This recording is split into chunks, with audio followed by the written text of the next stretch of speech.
Welcome to the ESChat tutorial on downloading the user list in the admin portal.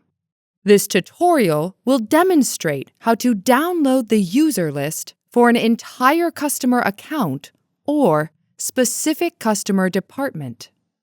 To begin, log into your portal account. Once in, select the Find User tab. Here, all users within the customer account will display, with the total number of users indicated at the bottom.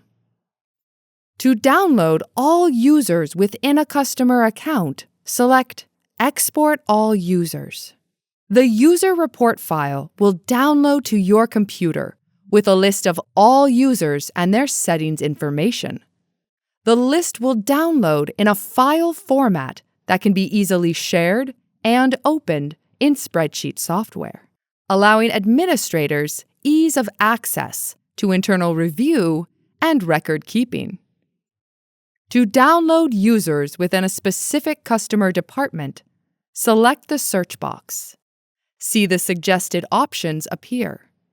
Select from the list and see the entry results change. To download the user list displayed, select Export All Users.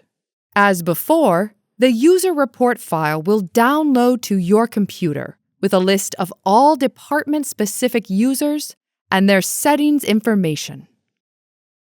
For additional assistance, contact ESChat Support 24/7, 365.